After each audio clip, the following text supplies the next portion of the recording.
Hello केम छो मजा में छो घरे छो सेफ छो ओके गुड चलो तो लेक्चर नंबर 26 पर આવી પહોંચ્યા છે અને આજનો આપણો ટોપિક છે ઈથરની બનાવટ ઈથર સંયોજનોની બનાવટ કઈ રીતે બનાવી શકાય બુકમાં જનરલી ઈથર સંયોજનોની બનાવટ માટેની બે મેથડ આપેલી છે આજે આપણે આ બંને મેથડો પૂરી કરીશું ઓકે ચાલો ઈથર સંયોજનોની બનાવટમાં ફર્સ્ટ મેથડ છે આલ્કોહોલના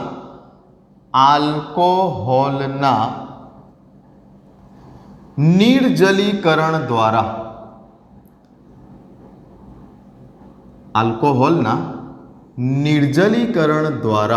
આ પહેલી મેથડ છે કે જે બુકમાં આપેલી છે હવે સવાલ એ થાય કે આલ્કોહોલનું જ્યારે નિર્જલીકરણ કરેલું ત્યારે આલ્કોહોલવાળી પ્રક્રિયામાં તો આલ્કીન બનતું હતું આલ્કોહોલનું જ્યારે નિર્જલીકરણ કરેલું ત્યારે આલ્કોહોલવાળી પ્રક્રિયામાં તો આલ્કીન બનતું હતું અને અહીંયા એવું કહે છે કે ઈથરની બનાવટ પણ આલ્કોહોલના નિર્જલીકરણ દ્વારા ઓકે તો બંને પોસિબલ છે બરાબર ધ્યાન આપજો બંને પોસિબલ છે જો હું આલ્કોહોલનું નિર્જલીકરણની વાત કરું તો સપોઝ કે હું લઉં છું CH3CH2OH હવે યાદ કરજો કે આલ્કોહોલની નિર્જલીકરણ પ્રક્રિયા થવા માટેનો સરળતાનો ક્રમ શું હતો આપણે વિથ મિકેનિઝમ સમજેલા હતા કે તૃતીયક આલ્કોહોલનું નિર્જલીકરણ સૌથી સરળતાથી થાય એના કરતાં ઓછું દ્વિતીયક આલ્કોહોલનું અને સૌથી મુશ્કેલીથી નિર્જલીકરણ કયા આલ્કોહોલનું થતું હતું પ્રાથમિક આલ્કોહોલનું આ વખતે તમારે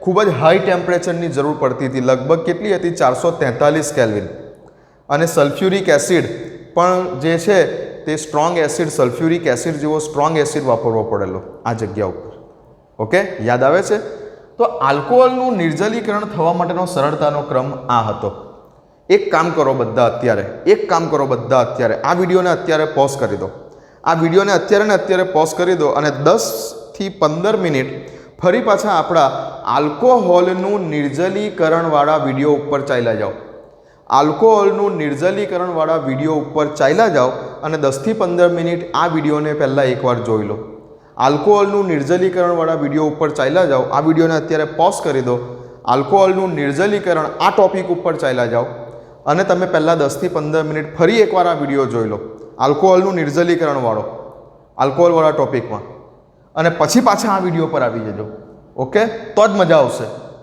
આવશે ક્લિયર ચાલો આલ્કોહોલનું નિર્જલીકરણ સરળતા થવાનો ક્રમ આ હતો તૃતીયક દ્વિતીયક પ્રાથમિક વગેરે તો પ્રાથમિક આલ્કોહોલનું નિર્જલીકરણ મુશ્કેલ હતું જો તમારે આલ્કીન બનાવવું હોય તો આ વખતે તમારે અહીંયા ખૂબ હાઈ ટેમ્પરેચર રાખવું પડેલું હતું લગભગ કેટલું 443 કેલ્વિન ટેમ્પરેચર અને આ જગ્યા ઉપર તમારે સાંદ્ર સલ્ફ્યુરિક એસિડની હાજરી જરૂરી છે તો આ વખતે મેં શું કીધેલું તો કે ભાઈ તમારે શું કરવાનું છે અત્યારે હવે એની મિકેનિઝમ પણ નથી જતો કેમ કે મેં પહેલાં કરાવી ચૂકેલી છે તમે મેં જોવાનું કીધું કે જોઈ લો તો શોર્ટમાં શું યાદ રાખવાનું છે તો કે ભાઈ OH સમૂહ જે કાર્બન પાસે જોડાયેલો છે તેને આલ્ફા કાર્બન તેની બાજુવાળા કાર્બનને બીટા કાર્બન તો આલ્ફા કાર્બન ઉપરથી તમારે OH જવા દેવાનો હતો અને બીટા કાર્બન ઉપરથી તમારે H જવા દેવાનો હતો તમારે પાણી એટલે કે નિર્જલીકરણ જ કરવાનું છે પાણીનો અણુ દૂર કરવાનો છે અને આલ્ફા અને બીટા કાર્બનની વચ્ચે તમારે ડબલ બોન્ડ મૂકવાના હતા આ હતું આપણું આલ્કોહોલનું સિમ્પલ નિર્જલીકરણ કે જે આપણે આની પહેલાં શીખેલા અને શું બની ગયું આ આલ્કીન બની ગયું ઇથિન બની ગયું આ પ્રક્રિયા આપણે આગળ કરેલી છે અને ઘણા બધા એક્ઝામ્પલ કરેલા હતા ઓકે તમે જોઈ લીધું હશે પણ હવે અહીંયા એવું કહે છે કે જો આ જ પ્રક્રિયા તમે CH3CH2OH જો તમે ઇથેનોલ જ લીધો જો તમે પ્રાથમિક આલ્કોહોલ જ લીધો અને જો તેની પ્રક્રિયા ઇન પ્રેઝન્સ ઓફ સાંદ્ર H2SO4 સાંદ્ર H2SO4 તો ખાલી કેટાલિસ્ટ તરીકે જ કામ કરે છે ઉદ્દીપક તરીકે જ કામ કરે છે ઓકે એટલે એને બ્રેકેટમાં લખી દો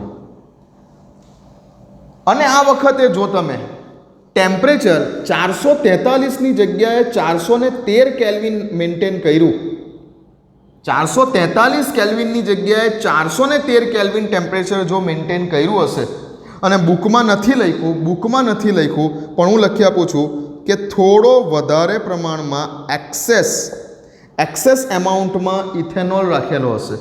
પ્રક્રિયા દરમિયાન ઇથેનોલનું પ્રમાણ થોડુંક વધારે રાખવાનું છે. બુકમાં તો લખ્યું જ નથી આ એક્સેસ એવો શબ્દ, પણ હું કહું છું કે મારી સલાહ છે કે અહીંયા એક્સેસ, અહીંયા ખાલી એક શબ્દ એવો લખજો કે ભાઈ વધુ પ્રમાણ, બસ આટલો એક શબ્દ તમે લખવા ખાતર લખી રાખજો. તો જો તમે ઇથેનોલ, પ્રાથમિક આલ્કોહોલ, સાંદ્ર સલ્ફ્યુરિક એસિડની હાજરીમાં પ્રક્રિયા કરવા માંગો છો અને ટેમ્પરેચર 413 કેલ્વિન મેન્ટેન કરો છો, 413 કેલ્વિન જેટલું, એટલે આના કરતાં ઓછું ટેમ્પરેચર, તો આ દરમિયાન શું થશે? તો આ દરમિયાન પ્રક્રિયામાં નિપજ તરીકે તમને મળવાનું છે. શું મળવાનું છે? તો આ વખતે પ્રક્રિયા દરમિયાન તમને નિપજ તરીકે મળવાનું છે CH3CH2O અને CH2CH3, ડાઈઇથાઇલ ઈથર. અલા આવું કેમ થયું? ડાઈઇથાઇલ ઈથર આ કેમનું બન્યું? આ કઈ રીતે બને છે એ તો આપણે આગળ શીખી ગયા, બટ હવે આવું કેમ બન્યું? અહીંયા ડાઈઇથાઇલ ઈથર કેમ બન્યું? કશું કર્યું નથી, ખાલી ટેમ્પરેચર ધ્યાન રાખો. ટેમ્પરેચર 413 કેલ્વિન રાખેલું છે. અહીંયા 443 કેલ્વિન ટેમ્પરેચર હતું તો મળતી નિપજ આલ્કીન હતી, અને 413 કેલ્વિન ટેમ્પરેચર છે તો મળતી નિપજ ડાઈઇથાઇલ ઈથર છે. આવું કેમ થયું? હું તમને આની મિકેનિઝમ ઉપર લઈ જવાનો છું. ઠીક છે, તો આ જગ્યા ઉપર પ્રક્રિયાએ કઈ ક્રિયાવિધિને અનુસરી? તો આ જગ્યા ઉપર પ્રક્રિયા SN2 ક્રિયાવિધિને અનુસરે છે. સમજો, આ જગ્યા ઉપર પ્રક્રિયા SN2 ક્રિયાવિધિને અનુસરે છે, અને આ જગ્યા ઉપર જ્યારે આલ્કીન બનતું હતું ત્યારે આ જગ્યા ઉપર પ્રક્રિયા E1 ક્રિયાવિધિને અનુસરે છે. એલિમિનેશન એટલે કે વિલોપનની ક્રિયાવિધિ થાય છે, અને આ જગ્યા ઉપર વિસ્થાપન, સબસ્ટિટ્યુશન એટલે કે આ જગ્યા ઉપર વિસ્થાપન થઈ રહેલું છે. અહીંયા પ્રક્રિયા વિલોપનનો માર્ગ અપનાવે છે, જેની વાત આગળ બહુ ડિટેલમાં કરી ચૂકેલી છે. લાસ્ટ મેં તમને કીધું અત્યારે જ કે આલ્કોહોલની નિર્જલીકરણવાળો વિડીયો જોઈ લો આલ્કોહોલની રાસાયણિક પ્રક્રિયામાં. અને આ નવું આવ્યું, અત્યારે આપણે ધ્યાન આની પર આપવાનું છે. આ ટોપિકમાં આપણે ધ્યાન આની પર આપવાનું છે કે જ્યારે લો ટેમ્પરેચર રાખીએ છીએ પેલા કરતાં, ત્યારે પ્રક્રિયા વિલોપન ન થઈને વિસ્થાપન થાય છે, અને વિસ્થાપનની ક્રિયાવિધિને અનુસરીને નિપજ તરીકે ડાઈઇથાઇલ ઈથર બને છે. જુઓ કેટલા સોલિડ તમે એક્ઝામમાં ગૂંચવાઈ શકો છો. એક્ઝામમાં કંઈ નહીં કરે, એક્ઝામમાં આલ્કોહોલ આપી દેશે, એરો પર લખીને આપશે સાંદ્ર સલ્ફ્યુરિક એસિડ, અને હવે ખાલી ખેલ ટેમ્પરેચરનો છે. હવે જે ખેલ છે તે બધો ટેમ્પરેચરનો છે. જો 443 કેલ્વિન ટેમ્પરેચર લખેલું આપે તો તમારે આલ્કીન, અને જો 413 કેલ્વિન ટેમ્પરેચર લખેલું આપે તો તમારે શું બનાવવાનું છે? Ether. But only in case of primary alcohol. Alcohol કયો? પ્રાથમિક આલ્કોહોલ હોય ત્યારે જ આવું. પાછો દ્વિતીયક અને તૃતીયક આલ્કોહોલ હશે તો ખેલ બદલાઈ જશે. લખો તો પહેલાં આટલું હું તમને ઈચ એન્ડ એવરી વસ્તુ પોઈન્ટ વાઇઝ લખાવવા જઈ રહેલો છું. પહેલાં આલ્કોહોલનું નિર્જલીકરણ, જેમાં એક આ પણ બતાવી દો કે આવું આપણે ઓલરેડી કરી ચૂકેલા હતા. આ વખતે પ્રક્રિયા વિલોપનના માર્ગને અપનાવે છે, અને જો તમે ટેમ્પરેચરને ઓછું રાખશો તો પ્રક્રિયા વિસ્થાપનના માર્ગને અનુસરશે. But only in case of જ્યારે તમારો આલ્કોહોલ કેવો છે? પ્રાથમિક આલ્કોહોલ છે ત્યારે.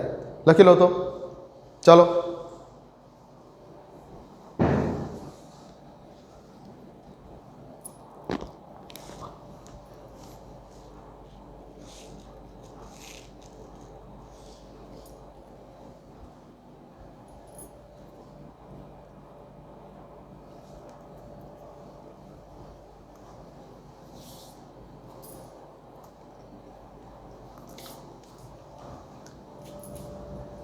લખી લીધું? ઓકે, ચલો ફરી ધ્યાન આપજો. હવે તો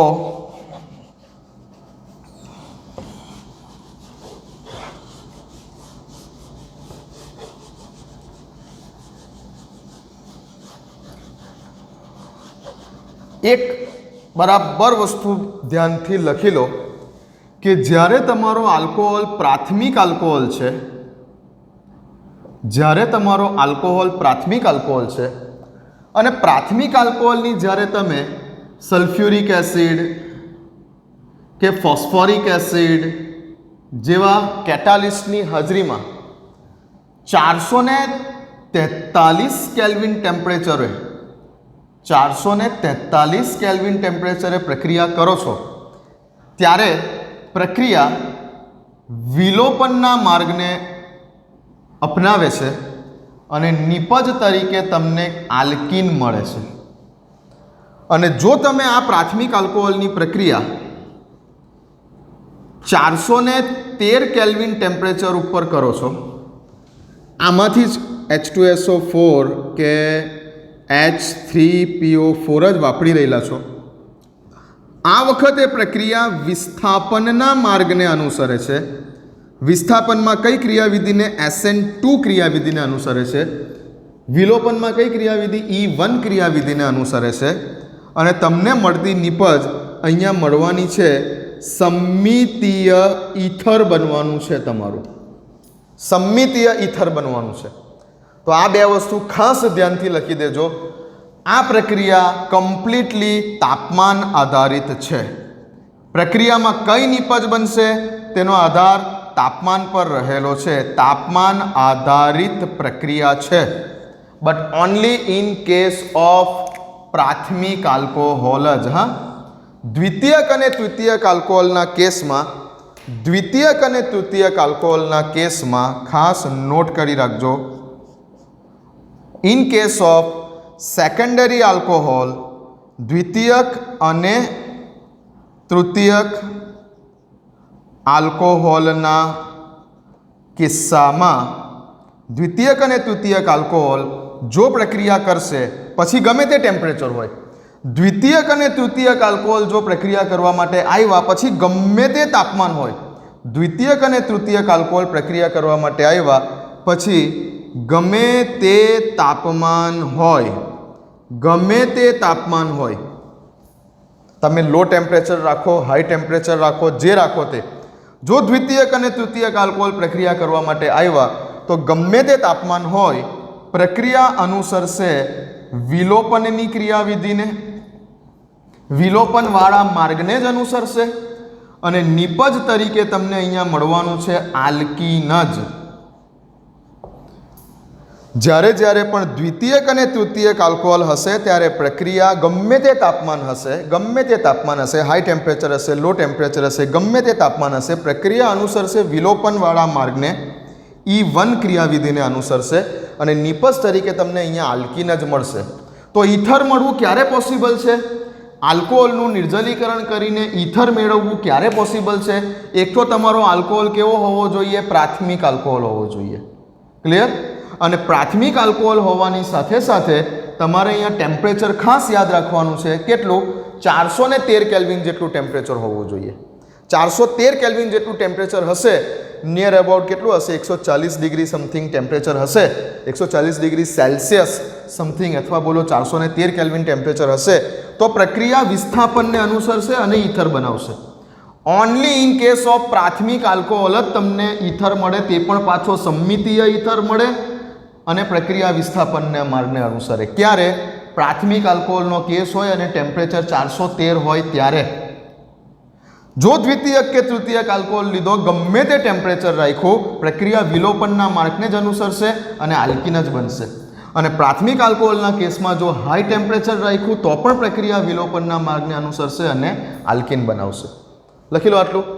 તો આ પ્રક્રિયા કમ્પ્લીટલી પ્રાથમિક આલ્કોહોલના કેસમાં, પ્રાથમિક આલ્કોહોલના કેસમાં આ પ્રક્રિયા કમ્પ્લીટલી ટેમ્પરેચર ડિપેન્ડન્ટ છે. આ પ્રક્રિયા કમ્પ્લીટલી ટેમ્પરેચર ડિપેન્ડન્ટ છે. ઓકે, લખી લો, લખી લો, હટી જાઓ, લો લખી લો. ચાલો, લખી લીધું? બરાબર ધ્યાન રાખશો, કોઈ ભૂલ નહીં કરો. પ્રાથમિક આલ્કોહોલ, હાઈ ટેમ્પરેચર, વિલોપનનો માર્ગ આલ્કીન.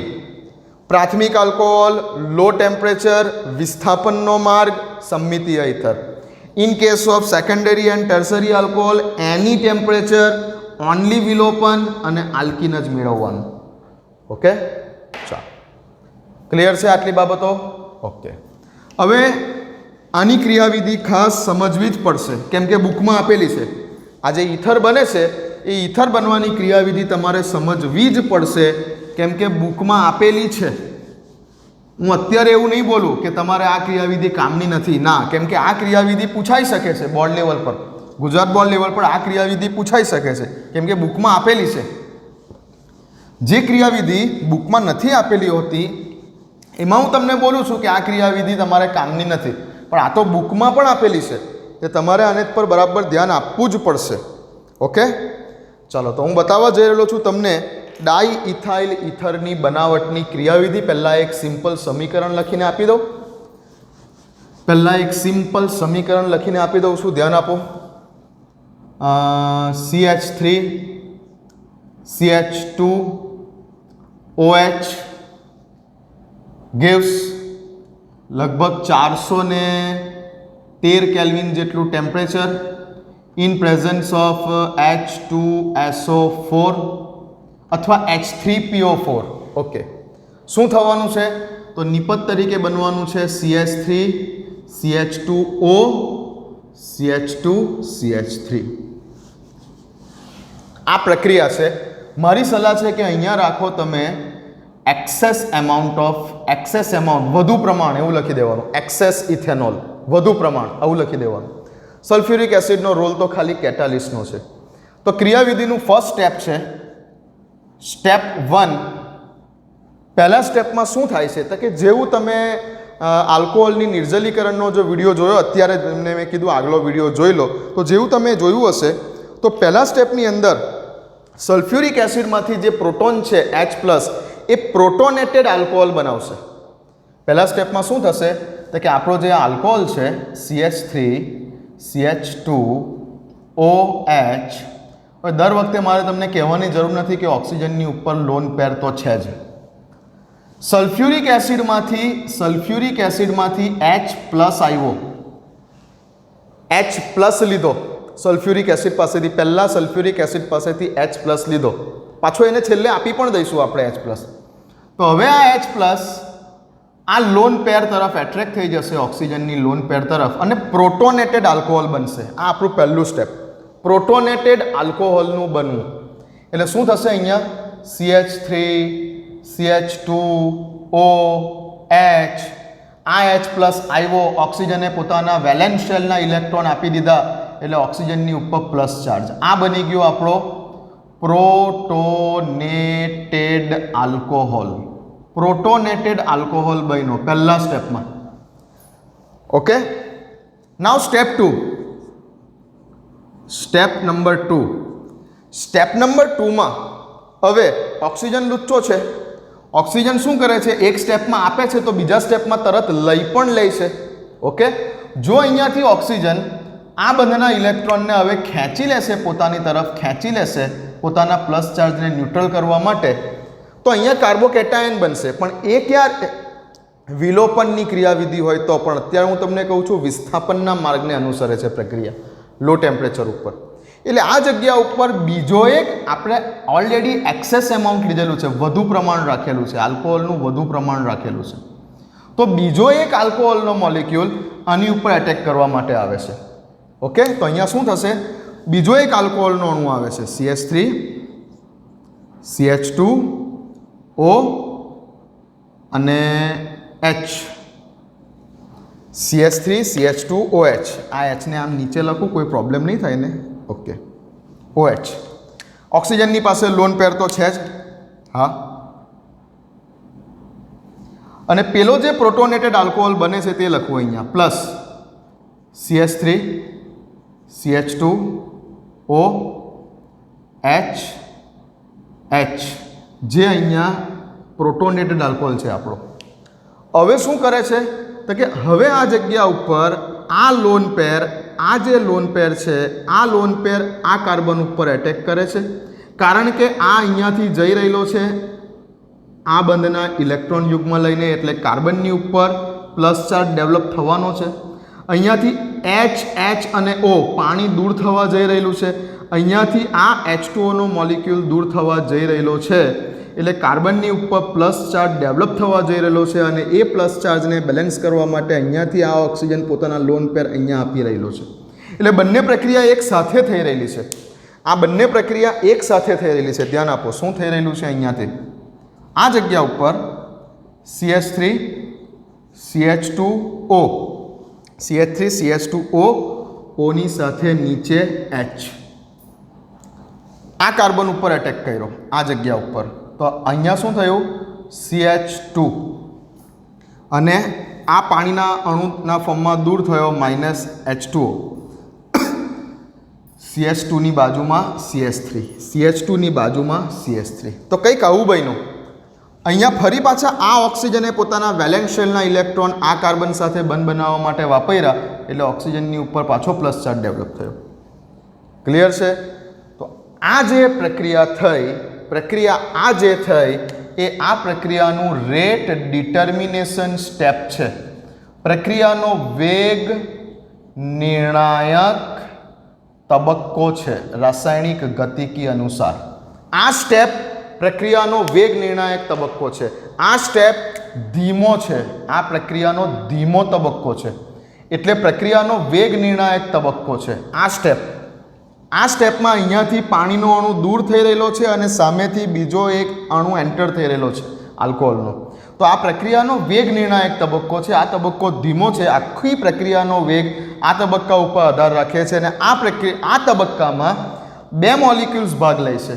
આ તબક્કામાં બે મોલિક્યુલ્સ ભાગ લે છે માટે જ એને SN2 પ્રક્રિયા કીધેલી છે. SN2 પ્રક્રિયા કીધેલી છે. ઓકે, ક્લિયર છે આટલી વાત? તો અહીંયા કંઈક આવી સ્પીસીસ બની. હવે લાસ્ટ સ્ટેપ નંબર 3. આ સ્ટેપમાં શું થશે કે જે આપણે પહેલા સ્ટેપમાં H+ લીધેલો સલ્ફ્યુરિક એસિડ પાસેથી જે પહેલા સ્ટેપમાં આપણે H+ લીધેલો એ હવે સલ્ફ્યુરિક એસિડને પાછો આપી દેવો પડશે કેમ કે એ તો કેટાલિસ્ટ હતો. ધ્યાન આપો. હવે સલ્ફ્યુરિક એસિડ પાસેથી જે H+ કાઢી નાખેલો તો શું બાકી રહેલું? HSO4- બાકી રહેલું. સલ્ફ્યુરિક એસિડ પાસેથી H+ લઈ લીધેલો ત્યારે તો હવે પાછો HSO4 પોતાનો H+ લેવા માટે પાછો આવી જાય છે. HSO4- પોતાનો H+ લેવા માટે પાછો આવી જાય છે. આ જગ્યા પરથી અહીંયાથી કહે છે આ H ને કે ચાલ મારી સાથે. H કહે છે કે ચાલો ઓકે હું રેડી જ છું અને આ બંને ઇલેક્ટ્રોન પાછો ઓક્સિજન ખેંચી લે છે એટલે ઓક્સિજનનો પ્લસ ચાર્જ ન્યુટ્રલ થઈ ગયો. તો શું બની ગયો અહીંયા? CH3 CH2O CH2 CH3 ને અહીંયાથી આ H+ ને લઈ અને પાછો તમારો સલ્ફ્યુરિક એસિડ તમને પાછો મળી ગયો એઝ ઇટ ઇઝ ફોર્મમાં. તો આ થઈ પ્રક્રિયાની કમ્પ્લીટ મિકેનિઝમ. પહેલા સ્ટેપમાં આલ્કોહોલને પ્રોટોન આપ્યો અને પ્રોટોનેટેડ આલ્કોહોલ બનાવ્યો. બીજા સ્ટેપમાં આ પ્રોટોનેટેડ આલ્કોહોલ ઉપર બીજા એક આલ્કોહોલના મોલિક્યુલે એટેક કર્યો અને પાણીનો અણુ દૂર થયો. આ જગ્યા પર જુઓ આ પાણીનો અણુ દૂર થયો માટે તેને આપણે નિર્જલીકરણ કીધું. અને ત્રીજા સ્ટેપમાં જે પહેલા સ્ટેપમાં H+ આપેલો તે જ H+ છેલ્લા સ્ટેપમાં પાછો સલ્ફ્યુરિક એસિડ બનાવવામાં વાપરી કાઢ્યો એટલે HSO4- અને આ H+ એટલે પાછું sulphuric acid as it is વપરાયા વગર મળી ગયું કેમ કે તે તો માત્ર કેટાલિસ્ટ હતું. અને આ તમારો બની ગયો આ જગ્યા ઉપર ડાઈઇથાઇલ ઇથર. ધ્યાન રાખો કે આ પ્રક્રિયા દ્વારા તમે સમમિતીય ઇથર જ બનાવી શકો છો. કોને કહેવાય ખબર ને? સમમિતીય ઇથર અને અસમમિતીય ઇથર. ઓક્સિજનની બંને બાજુએ એક સરખા ગ્રુપ દેખાય તો સમમિતીય ઇથર જ બનાવી શકો છો. અસમમિતીય ઇથર આ પ્રક્રિયા વડે બનાવી શકતા નથી. તો આ પ્રક્રિયા થઈ ગઈ, કમ્પ્લીટ પ્રક્રિયા થઈ ગઈ. ઓકે, મેં તમને કીધું કે પ્રક્રિયા SN2 ક્રિયાવિધિને અનુસરશે. એનો અર્થ એવો છે કે અહીંયા બંને પેરેલલ રિએક્શન કરે છે. આ પ્રોટોનેટેડ આલ્કોહોલની સાથે બીજા એક આલ્કોહોલનો એટેક બંને એક સાથે થઈ રહેલો છે એટલે આ જોડાવા જઈ રહેલું છે અને આ દૂર થવા જઈ રહેલું છે. આ તબક્કો ધીમો તબક્કો છે. આ તબક્કો વેગ નિર્ણાયક તબક્કો છે અને વેગ નિર્ણાયક તબક્કામાં રાસાયણિક ગતિકી અનુસાર આપણું જે ચેપ્ટર છે રાસાયણિક ગતિકી એમાં વેગ નિર્ણાયક તબક્કામાં બે મોલિક્યુલ ભાગ લે છે માટે જ એને સબસ્ટિટ્યુશન ન્યુક્લિયોફિલિક બાયમોલિક્યુલર રિએક્શન કીધેલી છે. દ્વિઆણ્વીય પ્રક્રિયા કેમ કે વેગ નિર્ણાયક તબક્કામાં પ્રક્રિયકના બે અણુઓ ભાગ લે છે. ઓકે, ચાલો અહીંયા જોઈ શકો છો કે મેં તમને કીધું કે જ્યારે પ્રાથમિક આલ્કોહોલ હોય ત્યારે જ આ પ્રક્રિયા શક્ય છે. કેમ કે દ્વિતીયક આલ્કોહોલ હશે ને તો આ જગ્યા ઉપર ક્રાઉડિંગ વધારે હશે એટલે જે આ બીજો આલ્કોહોલ એન્ટર થવા જઈ રહેલો છે એને ઘણું બધું નડશે. ક્રાઉડિંગ વધારે હશે, આ જગ્યા ઉપર ભીડભાડ વધારે હશે, દ્વિતીયક આલ્કોહોલ હશે કે તૃતીયક આલ્કોહોલ હશે તો આ જગ્યા ઉપર ભીડભાડ વધારે હશે. એટલે આ જગ્યા ઉપર દ્વિતીયક કે તૃતીયક આલ્કોહોલની મેથડ વડે, દ્વિતીયક કે તૃતીયક આલ્કોહોલ વાપરીને આ મેથડ વડે તમે ઈથર નથી બનાવી શકતા. તે વખતે પ્રક્રિયા વિલોપનના માર્ગને અનુસરે છે. અહીંયાથી પાણીનો અણુ દૂર થઈ જશે ને કાર્બોકેટાયન બનાવી દેશે અને પછી કાર્બોકેટાયન એ વિલોપનની પ્રક્રિયા કરીને આલ્કીન બનાવશે. એ ક્રિયાવિધિ આપણી પતી ચૂકેલી છે આલ્કોહોલના નિર્જલીકરણવાળા ટોપિકમાં, આલ્કોહોલની રાસાયણિક ગુણધર્મોમાં. ચલો લખી લો આ ક્રિયાવિધિ.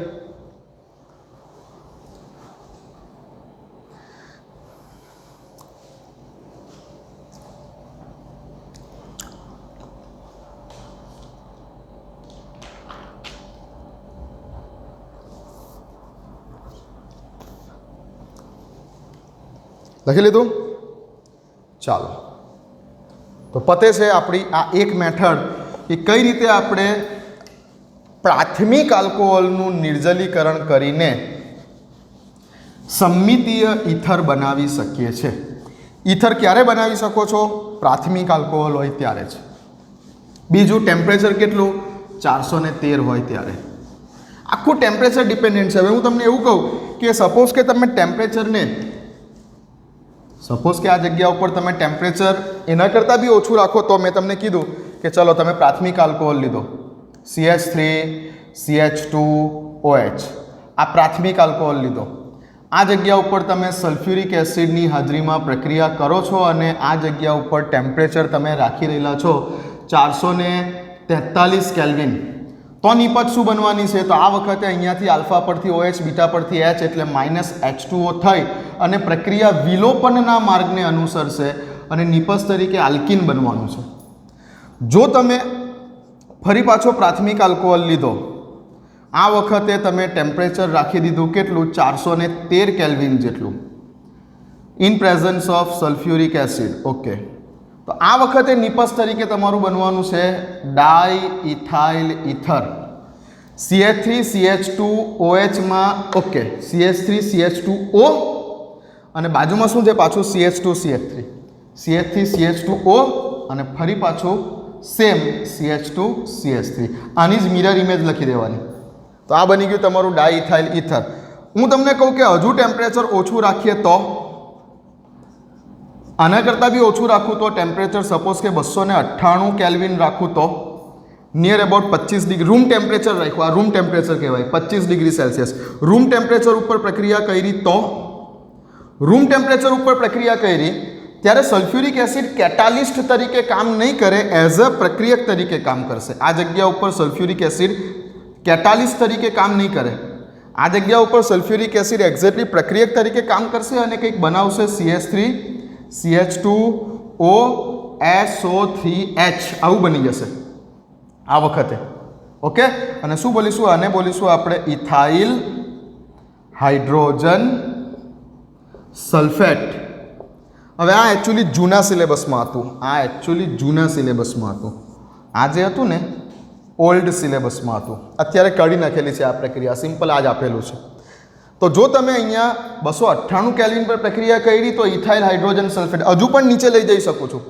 હજુ 0 ડિગ્રી સેલ્સિયસ ટેમ્પરેચર પર પણ પ્રક્રિયા કરી શકું છું. તે વખતે સિમ્પલ સલ્ફ્યુરિક એસિડમાં આ આલ્કોહોલ ઓગળી જશે.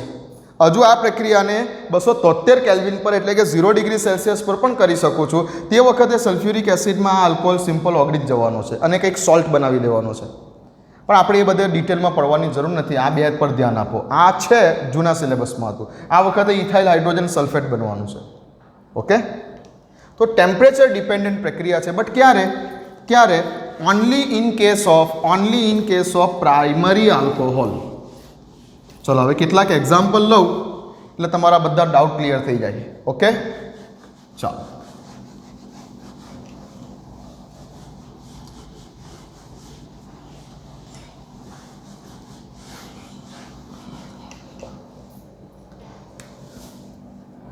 CH3 CH2 CH2OH. ચાલો, પ્રક્રિયા દરમિયાન 443 કેલ્વિન અને H2SO4. બોલો નિપજ શું હશે? લખવાની તમારે. બીજું લખું છું CH3 CH2 CH2 OH 413 kelvin તાપમાન અને H2SO4. ત્રીજું કંઈક લખીને આપી દઉં CH3 CH OH CH3 413 kelvin તાપમાન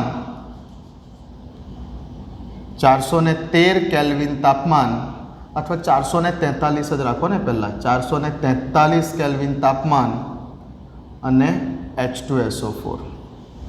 ફરી પાછું લખીને આપું છું CH3 CH OH CH3 તૃતીયક alcohol લઈ લો અહીંયા એક. Okay, CH3 C CH3 CH3 OH અને આ જગ્યા ઉપર 443 કેલ્વિન તાપમાન અને H2SO4. ચાલો અહીંયા 413 કરી દો. 413 કેલ્વિન તાપમાન અને H2SO4. બોલો પ્રક્રિયાની નિપજ શું હશે? 1 2 3 4. વિડીયોને પોઝ કરો, વિડીયોને પોઝ કરીને લખવાની ટ્રાય કરો. ચાલો શરૂ કરો, શરૂ કરો. વિડીયોને પોઝ કરો, વિડીયોને પોઝ કરીને જાતે કરવાની ટ્રાય કરો. બોલો નિપજ શું હશે?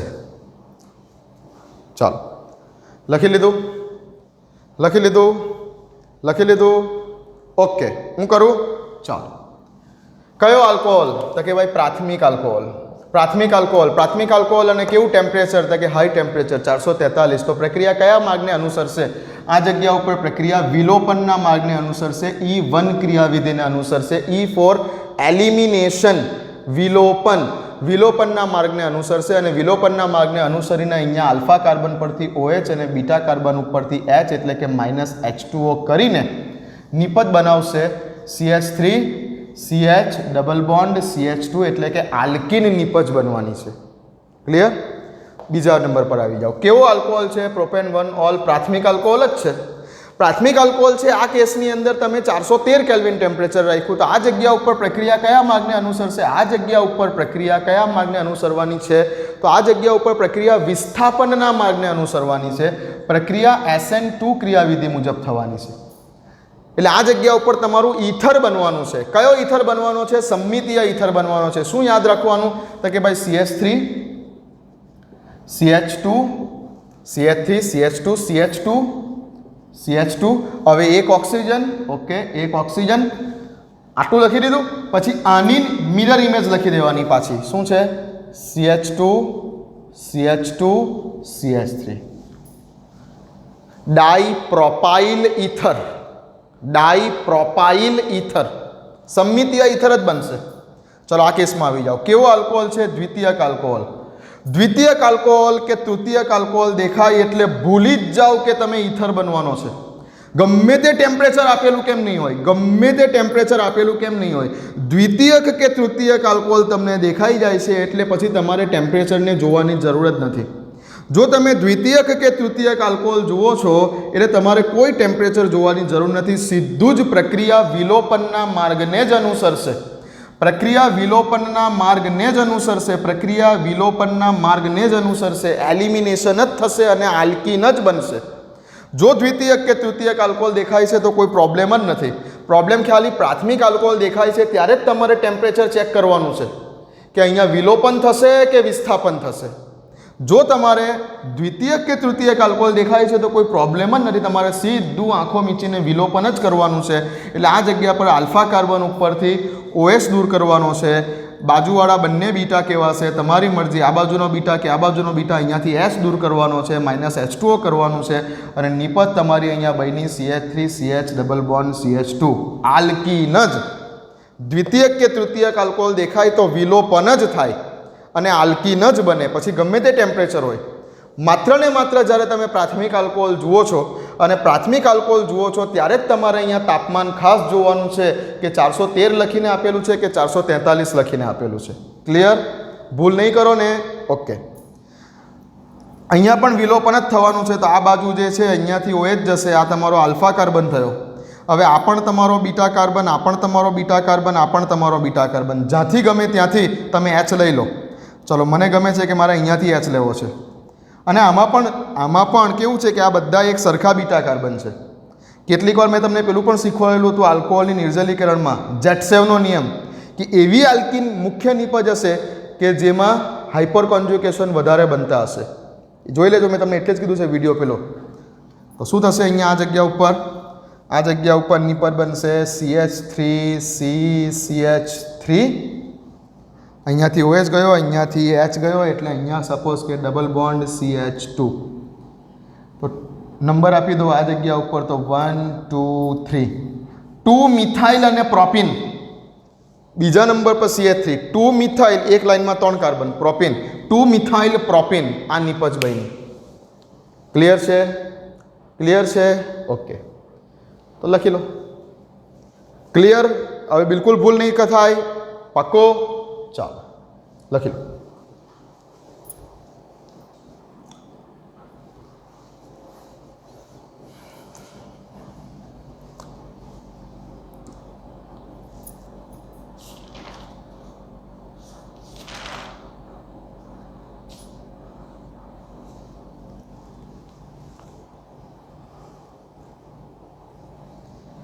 ક્લિયર ને? ચાલો, તો અહીં આ પૂરું થાય છે. હવે ઇથનની બનાવટ માટેની આ એક પ્રક્રિયા કમ્પ્લીટ પૂરી થઈ ગઈ. હવે આપણે બીજી પ્રક્રિયા સ્ટાર્ટ કરીએ છીએ ઇથનની બનાવટ માટેની, જે છે વિલિયમસન સંશ્લેષણ પ્રક્રિયા. શું નામ છે?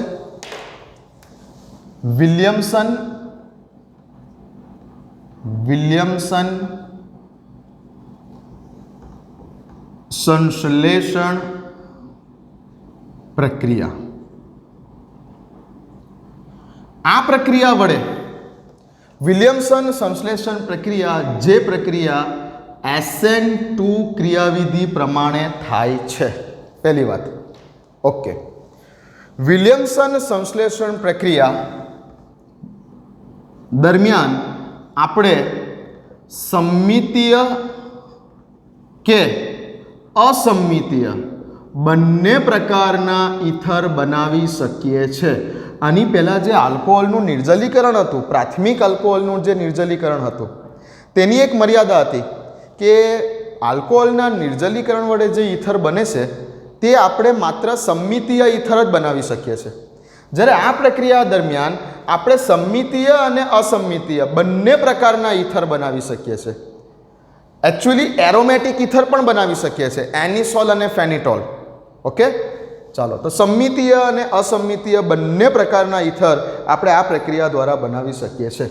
તો આ પ્રક્રિયામાં શું છે તો કે આ પ્રક્રિયામાં તમારે વાપરવાનો છે, પ્રક્રિયા દરમિયાન તમારે વાપરવાનો છે સોડિયમ આલ્કોક્સાઇડ, R-ONA, સોડિયમ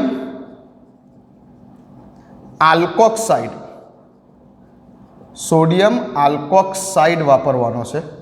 અને બીજું તમારે વાપરવાનું છે આ પ્રક્રિયા દરમિયાન આલ્કાઇલ હેલાઇડ.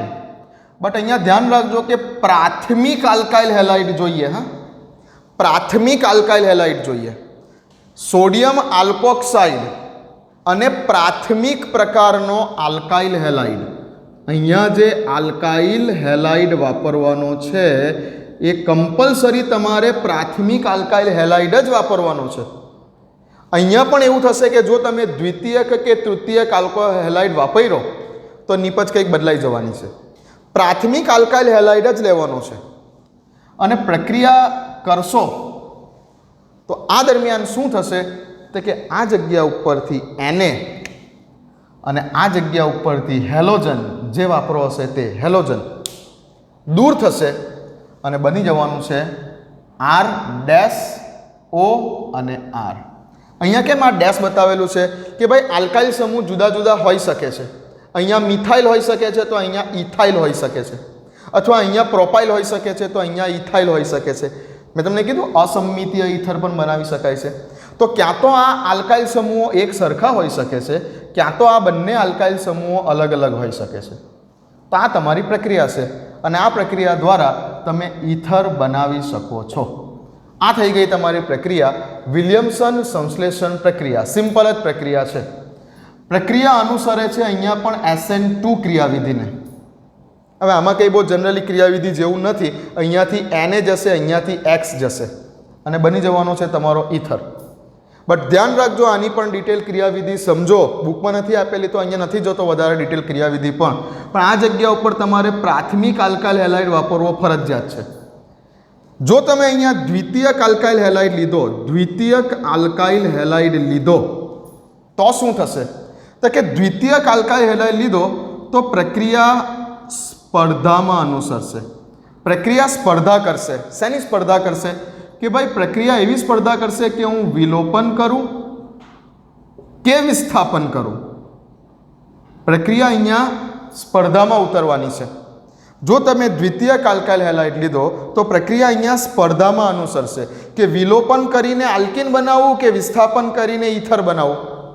અને જો તમે અહીંયા તૃતીયક પ્રકારનો આલ્કાઇલ હેલાઇડ લીધો હશે તો કમ્પ્લીટલી તમારી આ જગ્યા ઉપર વિલોપન જ થશે અને પાછું વિલોપન થઈને સામે આ જગ્યા ઉપર તમને આલ્કીન જ મળશે. ધ્યાન રાખજો, આને બરાબર લખી દો. પ્રાથમિક આલ્કાઇલ હેલાઇડ લીધો તો SN2 થશે. SN2 થશે એટલે શું થશે? વિસ્થાપન થશે. વિસ્થાપન થશે અને ઈથર બનશે. દ્વિતીયક આલ્કાઇલ હેલાઇડ લીધો તો પ્રક્રિયા સ્પર્ધા કરશે, સ્પર્ધામાં ઉતરશે કે વિલોપન પ્રક્રિયા જીતે કે વિસ્થાપન પ્રક્રિયા જીતે.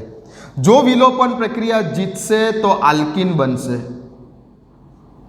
જો વિસ્થાપન પ્રક્રિયા જીતશે તો ઈથર બનશે.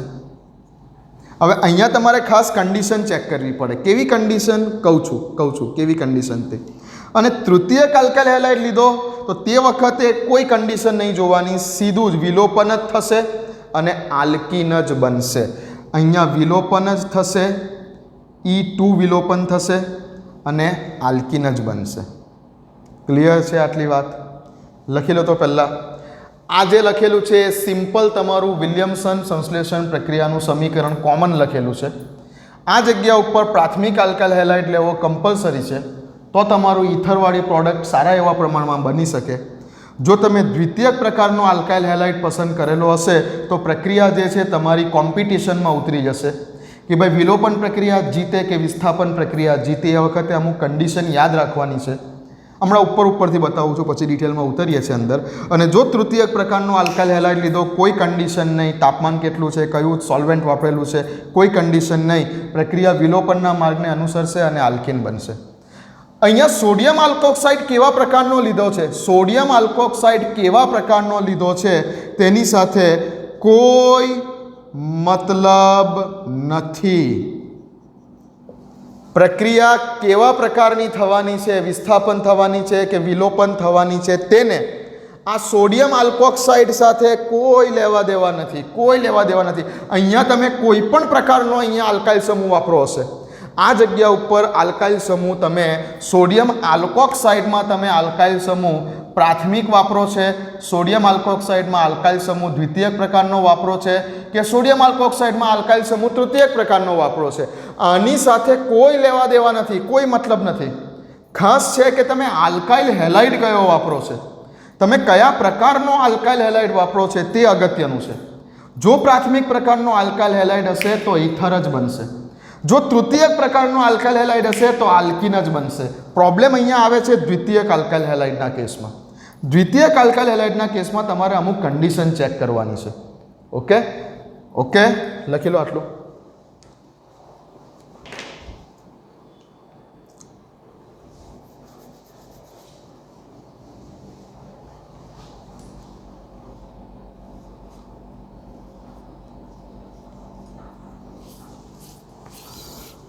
ચાલો, લખી લીધું? ઓકે. તો હવે હું ઉદાહરણ લઈશ આનું.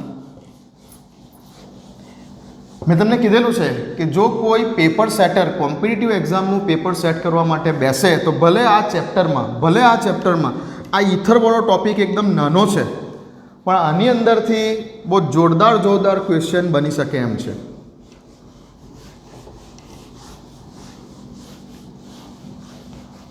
એક ઉદાહરણ લઈ લઉં છું, ધ્યાન આપો. સપોઝ કે મેં લીધું sodium ઇથોક્સાઇડ C2H5O Na. Generally Na પર પ્લસ ચાર્જ હોય ને ઓક્સિજન પર માઇનસ ચાર્જ હોય. ઓકે ને, આવું તો ખબર છે. સોડિયમ ઇથોક્સાઇડ લીધો. ચાલો, પ્લસ પ્રક્રિયા કરું છું આલ્કાઇલ હેલાઇડ તરીકે મેં લીધું. શું લીધું? મેં આલ્કાઇલ હેલાઇડ તરીકે લીધું CH3, અને કોઈ પણ હેલોજન લઈ શકો છો. આયોડિન લઈ શકો છો, બ્રોમિન લઈ શકો છો, ક્લોરિન લઈ શકો છો, ફ્લોરિન લઈ શકો છો. કોઈ પણ હેલોજન RX આલ્કાઇલ હેલાઇડ કોઈ પણ લઈ શકો છો. બરાબર, આયોડિન, બ્રોમિન, ક્લોરિન, ફ્લોરિન આમાંથી કોઈ પણ લઈ શકો છો. જનરલી આલ્કાઇલ હેલાઇડમાં પણ છે ને આયોડિન હોય ને તો પ્રક્રિયા ઝડપથી થાય, પછી બ્રોમિન સાથે થાય, પછી ક્લોરિન અને પછી ફ્લોરિન. આ હેલો આલ્કેનવાળા ચેપ્ટરમાં ડિટેલમાં કહીશ. અત્યારે તો કોઈ પણ તમે લઈ શકો છો. ચાલો, શું પસંદ કરવું છે? ચલો, મને ગમે છે આયોડિન. મને આયોડિન ગમે છે, મેં આયોડિન લીધું. પ્રક્રિયા થાય છે દરમિયાન અહીંયાથી તમે સીધી વસ્તુ જોઈ શકો છો કે આ જગ્યા ઉપરથી Na, આ જગ્યા ઉપરથી I માઇનસ NaI. ઓકે, અને હવે શું થઈ ગયું કે C2H5 ઓક્સિજન અને એની સાથે આ CH3. અસમિતીય ઈથર આવ્યો, મિથાઇલ ઇથાઇલ ઈથર આવ્યો. હવે C2H5 ને આમ બી લખી શકો છો, CH2 CH2O CH3. લો, આ કમ્પ્લીટલી મેં બંધ સ્વરૂપે બતાવ્યું.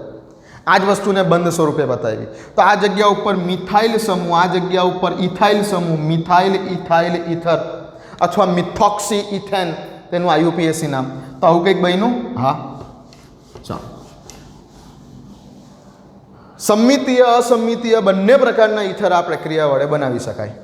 આ જગ્યા ઉપર મેં કેવો આલ્કાઇલ હેલાઇડ લીધો છે? પ્રાથમિક પ્રકારનો લીધો છે, એટલે પ્રક્રિયા દરમિયાન ઇથર જ બન્યું. ઓકે, અહીંયા કોઈ કન્ડિશન જનરલી મેં લખી નથી, કેમ કે આપણો આલ્કાઇલ હેલાઇડ પ્રાથમિક પ્રકારનો છે, એટલે કન્ડિશનની જરૂર નથી. ચાલો, હવે આની ક્રિયાવિધિ જોઈ લો ભાઈ, જોવી જરૂરી છે તમારે. બુકમાં નથી આપેલી પણ જોઈ લો. C2H5O Na, જે આપણો આ આલ્કોક્સાઇડ છે, સોડિયમ આલ્કોક્સાઇડ. જનરલી આના પર પ્લસ ચાર્જ, આના પર minus charge.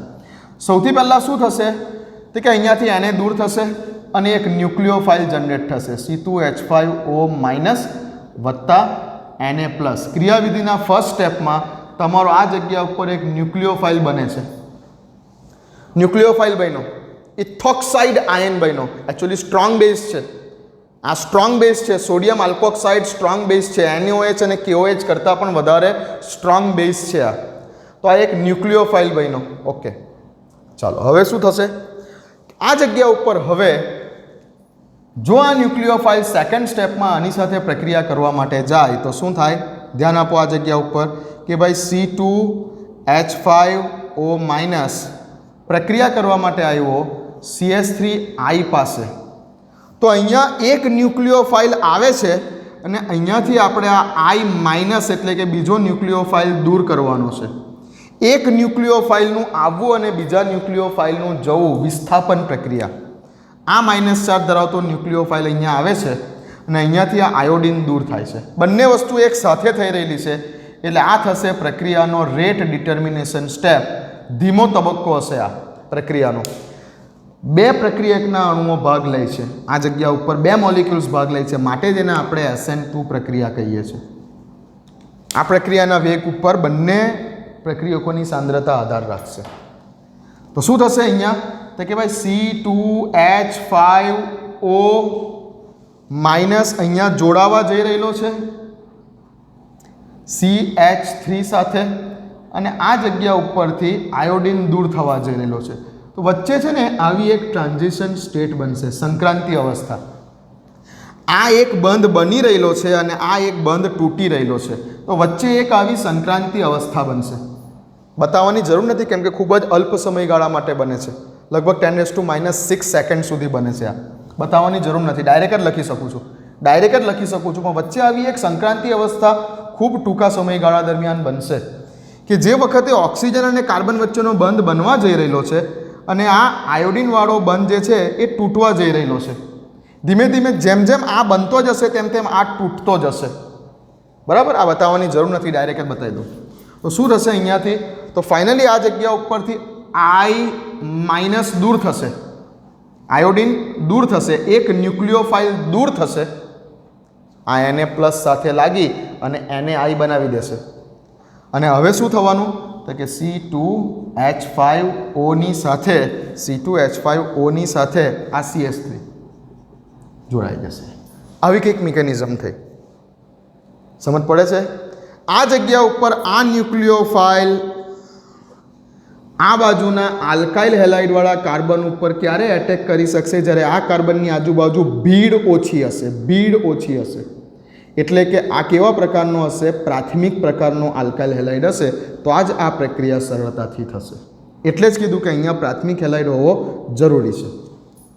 No doubt દ્વિતીયક halide હશે ત્યારે પણ થશે પ્રક્રિયા, પણ ત્યારે અમુક કન્ડિશન લખવી પડે અહીંયા એરોની ઉપર.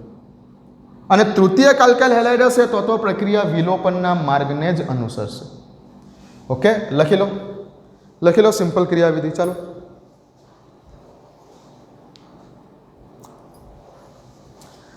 ચાલો લખી લીધું.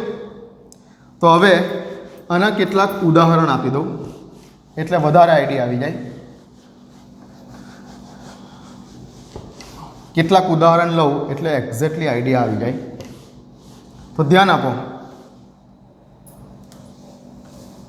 મેં લીધું CH3 C CH3 CH3 O Na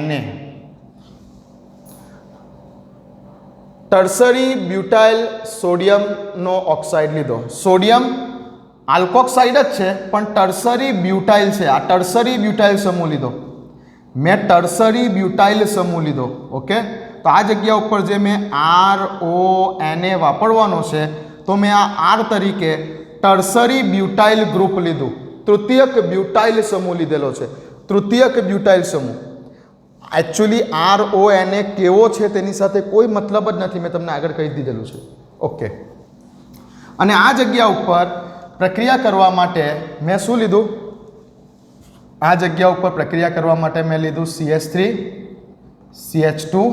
actually બુકમાં જે છે તે જ પ્રક્રિયા લઈએ.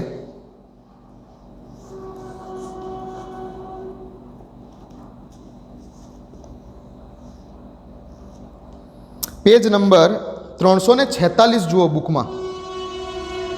પેજ નંબર 346 જુઓ બુકની અંદર. ઓકે, પેજ નંબર 346 એમાં બિલકુલ ઉપર આ પ્રક્રિયા આપેલી છે. આ જગ્યા ઉપર મેં CH3Br લીધું. આ લીધું. આ કેવો આલ્કાઇલ હેલાઇડ લીધો? મેં પ્રાથમિક આલ્કાઇલ હેલાઇડ લીધો અને પ્રક્રિયા કરવા જઈ રહ્યો છું. તો સિમ્પલ, આલ્કાઇલ હેલાઇડ તમારો પ્રાથમિક છે એટલે તમારે ઇથર જ બનાવવાનું છે. અહીંયાથી Na અને અહીંયાથી Br -NaBr, બીજો કોઈ વિચાર કર્યા વગર અહીંયાથી Na ને કાઢી દો અને આ CH3 ને અહીંયા લગાવી દો. ચાલો, તો શું થઈ ગયું? CH3 C CH3 CH3 O CH3. Clear છે? ઓકે, નામ તમારે વિચારવાનું કે આનું નામ શું હશે. હું નહીં કહું, આનું નામ તમારે વિચારવાનું શું હશે તે. બરાબર, નામ લખી દેજો શું હશે તે, વિચારજો આનું નામ શું બને તે. ચાલો, ક્લિયર આટલી વાત? હવે શું કર્યું મેં? આ જગ્યા ઉપર CH3ONA લીધું. CH3ONA લીધું. સોડિયમ મિથોક્સાઇડ લીધો અને આ જગ્યા ઉપર મેં લીધું CH3 C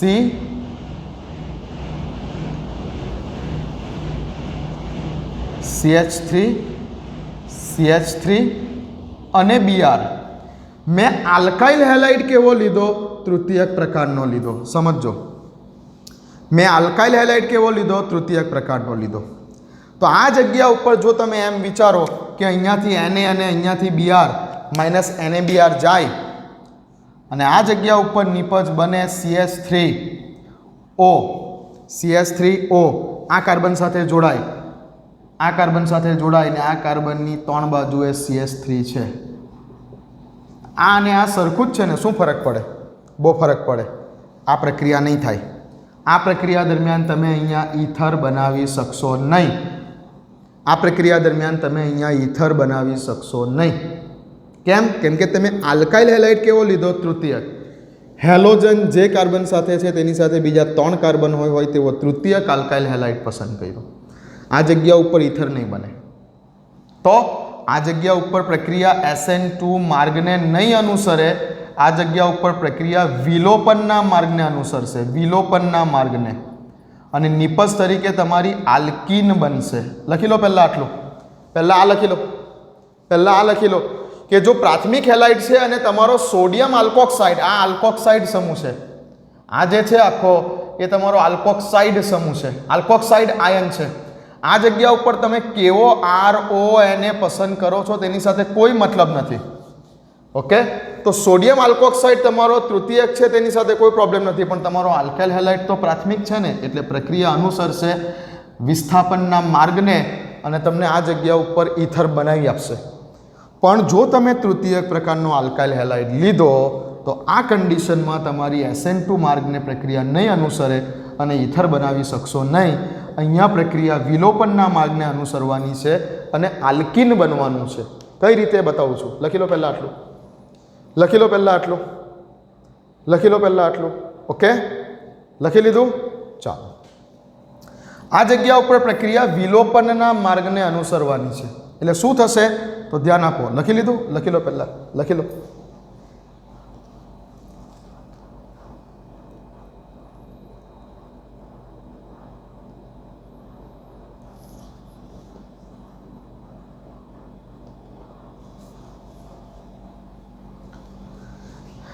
લખી લો. ચાલો, લખી લીધું? ઓકે. તો આ કેસમાં પ્રક્રિયા વિલોપનના માર્ગને અનુસરશે અને આલ્કીન બનાવશે. જો ફરી પાછું ઉપર બતાવું છું આને. CH3O Na plus CH3 CH3 CH3 Br તૃતીયક પ્રકારનો આલ્કાઇલ હેલાઇડ છે. આલ્કાઇલ હેલાઇડ તૃતીયક પ્રકારનો છે. પ્રક્રિયા વિલોપનના માર્ગને અનુસરે છે, E2 ક્રિયાવિધિને અનુસરે છે, વિલોપનના માર્ગને અનુસરે છે. એટલે શું થશે? તો કે પહેલા સ્ટેપમાં તો અહીંયાથી આ Br જશે અને અહીંયા જનરેટ થશે કંઈક રીતે E2 ક્રિયાવિધિમાં. હવે E2 ક્રિયાવિધિ એટલે કાર્બોકેટાયન તો જનરેટ નહીં થાય. અહીંયાથી આ Na પ્લસ દૂર થશે, અહીંયાથી આ Na પ્લસ દૂર થશે. આ જગ્યા પરથી Na પ્લસ, આ જગ્યા પરથી Br માઇનસ, એટલે દૂર થવાનું છે NaBr. NaBr દૂર થવાનું છે આ જગ્યા ઉપર. ઠીક છે. આ જગ્યા ઉપર કાર્બોકેટાયન E2 ક્રિયાવિધિ છે એટલે જનરલી નહીં બને, પણ આ જગ્યા ઉપર શું થશે એ તમે ધ્યાન રાખો. E2 ક્રિયાવિધિ બહુ ડિટેલમાં નથી જવા દેવી. આ જગ્યા ઉપર અહીંયાથી એક હાઇડ્રોજન, અહીંયાથી એક હાઇડ્રોજન દૂર થશે અને એ દૂર થતો હાઇડ્રોજન અહીંયા લાગી જશે એટલે આલ્કોહોલ બનશે કંઈક. અને અહીંયા આ કાર્બન અને આ કાર્બન વચ્ચે ડબલ બોન્ડ આવી જશે એટલે શું થશે? CH3 C CH3 double bond CH2 એટલે આલ્કીન બની ગયું. અહીંયાથી Na, અહીંયાથી Br માઇનસ NaBr દૂર થઈ ગયેલું છે. CH3O અને અહીંયાથી છૂટો પડતો H એ અહીંયા આવી ગયો. આ જ H અહીંયા આવી ગયો એટલે શું બન્યું બીજી નિપજ તરીકે? CH3OH, CH3OH, CH3OH. અને આ શું બન્યું તમારું? આલ્કીન બન્યું નિપજ. તો જો તૃતીયક આલ્કાઇલ હેલાઇડ લીધો તો પ્રક્રિયા વિલોપનના માર્ગને અનુસરશે અને આલ્કીન બનાવશે. જો પ્રાથમિક હેલાઇડ લીધો તે એમણે આગળ બતાવેલું તેમાં પ્રક્રિયા વિસ્થાપનના માર્ગને અનુસરે અને ઈથર બનાવે. ધ્યાન રાખજો કે આલ્કાઇલ હેલાઇડ કયો છે તે પ્રમાણે નિપજ બનશે. લખી લો.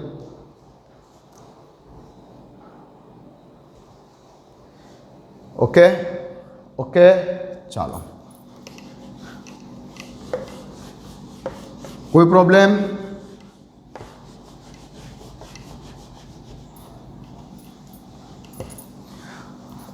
હજુ એક મોટો પ્રોબ્લેમ થઈ શકે છે, હજુ એક મોટો પ્રોબ્લેમ થઈ શકે છે કે ભાઈ પ્રક્રિયા દરમિયાન જો સેકન્ડરી, મેં કીધું તે પ્રમાણે કે કોઈ પણ પ્રકારનો R-ONA આ તમે કેવા પ્રકારનો લો છો એની સાથે કોઈ મતલબ નથી. જો તમે આલ્કાઇલ હેલાઇડ પ્રાથમિક પ્રકારનો લીધો તો પ્રક્રિયા કયા માર્ગને અનુસરશે? SN2 માર્ગને અનુસરશે અને તમને નિપજ તરીકે ઈથર બનાવી આપશે. વિલિયમસન સંશ્લેષણ પ્રક્રિયા આ જ છે એકચ્યુઅલી કે જેમાં પ્રાથમિક આલ્કાઇલ હેલાઇડ જ લેવામાં આવે છે. પણ જો તમે હવે આની અંદર ઊંડાણમાં ઉતરો અને અહીંયા કોઈ પણ પ્રકારનો આલ્કાઇલ હેલાઇડ લો, અહીંયા આલ્કાઇલ સમૂહ પ્રાથમિક પ્રકારનો લો, દ્વિતીયક પ્રકારનો લો, તૃતીયક પ્રકારનો લો, કોઈ મતલબ નથી. અહીંયા કોઈ પણ જગ્યાઓ આની સાથે કોઈ મતલબ જ નથી, મતલબ આની સાથે છે. જો તમે અહીંયા આ આલ્કાઇલ હેલાઇડ તૃતીયક પ્રકારનો પસંદ કરેલો છે તો પ્રક્રિયા વિલોપનના માર્ગને અનુસરશે અને નિપજ તરીકે તમને આલ્કીન આપશે અને સાથે સાથે બીજી નિપજ તરીકે તમને આલ્કોહોલ બની શકે છે. અહીંયાથી આટલો ભાગ આલ્કોહોલના ફોર્મમાં અને આટલો જે ભાગ છે તે આલ્કીનના ફોર્મમાં. આ જે R છે તમારો તે આલ્કીનમાં ફેરવાઈ જશે અને આ જે R છે તમારો તે આલ્કોહોલમાં ફેરવાઈ જશે. ક્લિયર? જો તૃતીયક આલ્કાઇલ હેલાઇડ લીધો તો. અને જો તમે આ જગ્યા ઉપર દ્વિતીયક પ્રકારનો આલ્કાઇલ હેલાઇડ લીધો તો શું? તો મેં કીધું કે પ્રક્રિયા સ્પર્ધામાં અનુસરશે, પ્રક્રિયા સ્પર્ધામાં ઉતરશે કે ભાઈ હવે હું વિસ્થાપન કરું કે હવે હું વિલોપન કરું. પ્રક્રિયા સ્પર્ધામાં ઉતરશે કે હવે હું આલ્કીન બનાવું કે હવે હું ઈથર બનાવું. જો SN2 પ્રમાણે થઈ એટલે કે વિસ્થાપન થયું તો ઈથર બનશે અને જો વિલોપન થયું તો આ જગ્યા ઉપર આલ્કીન બનશે. પણ ડિસાઇડ કોણ કરશે? આ વખતે તમારું ડિસાઇડ કરશે પ્રક્રિયાની કન્ડિશન તમને ડિસાઇડ કરી આપશે. જો તમે લો ટેમ્પરેચર ઉપર પ્રક્રિયા કરો છો તો ઈથર બનશે અથવા કન્ડિશન તરીકે લખેલું આપેલું હોવું જોઈએ એરોની ઉપર પોલર એપ્રોટિક સોલ્વન્ટ તરીકે એરોની ઉપર તમારું કોઈ પણ પોલર એપ્રોટિક સોલ્વન્ટ એટલે કે ધ્રુવીય પ્રોટોન ન હોય તેવું કોઈક દ્રાવક એટલે એરોની ઉપર કદાચ લખેલું હોવું જોઈએ. તમારે એસિટોન લખેલું હોય કે એરોની ઉપર લખેલું હોય દ્રાવક તરીકે લખેલું હોય, ક્યાં તો એસિટોન લખેલું હશે. આ કન્ડિશન ચેક કરવાની છે. એસિટોન લખેલું હશે, ક્યાં એરોની ઉપર CCl4 લખેલું હશે, ક્યાં એરોની ઉપર ડ્રાય ઈથર આવું લખેલું હશે, સૂકો ઈથર એવું લખેલું હશે, સૂકો ઈથર આવું લખેલું હશે. તો આવા બધા શબ્દો જો એરોની ઉપર લખેલા વંચાઈ જાય તો તમારે SN2 માર્ગ અનુસરવાનો. અને જો અહીંયા તમને હાઈ ટેમ્પરેચર એરોની ઉપર લખેલું હોય અને સાથે સાથે તમને એરોની ઉપર આલ્કોહોલિક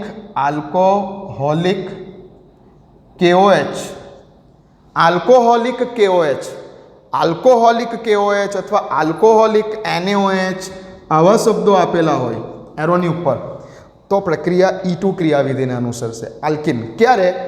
દ્વિતીયક પ્રકારનું આલ્કાઇલ હેલાઇડ હોય ત્યારે. બહુ ડિટેલમાં છે આ વસ્તુ, તો તમારું કામ તો અહીંયા જ પતી જશે. પ્રાથમિક અને તૃતીયકમાં જ પતી જશે. પ્રાથમિક હોય કોઈ કન્ડિશનની જરૂર નથી, તૃતીયક હોય કોઈ કન્ડિશન જોવાની જરૂર નથી. પ્રાથમિક છે આંખો મીચીને ઈથર બનાવી દો, તૃતીયક આલ્કાઇલ હેલાઇડ છે આંખો મીચીને આલ્કીન બનાવી દો, કોઈ કન્ડિશન જોવાની જરૂર નથી. તૃતીયક આલ્કાઇલ હેલાઇડ છે આંખો મીચીને આલ્કીન જ બનાવવાનું છે તમારે. પ્રાથમિક પ્રકારનો આલ્કાઇલ હેલાઇડ હોય આંખો મીચીને તમારે ઈથર જ બનાવવાનું છે, કોઈ પ્રોબ્લેમ નથી. દ્વિતીયક પ્રકારનો આલ્કાઇલ હેલાઇડ હોય ત્યારે તમારે એરોની ઉપર લખેલી કન્ડિશન જોવાની છે. લો ટેમ્પરેચર ઉપર SN2 હાઈ ટેમ્પરેચર ઉપર E2 એટલે કે વિલોપન, આ વિસ્થાપન. ટેમ્પરેચર નથી આપ્યું કદાચ લખીને તો દ્રાવક આપ્યા હશે. કયા દ્રાવકમાં? તો એસિટોન, CCl4, સુકો ઇથર, આવા બધા શબ્દો હોય તો પ્રક્રિયા SN2 છે, એટલે કે ઇથર બનવાનું છે. અને જો એરોની ઉપર આલ્કોહોલિક KOH કે આલ્કોહોલિક NaOH આવા બધા શબ્દો હોય તો પ્રક્રિયા વિલોપન છે અને આલ્કિન બનવાનું છે. ક્યારે? સેકન્ડરી આલ્કાઇલ હેલાઇડ લીધો હશે ત્યારે. ઓકે, લખી લો.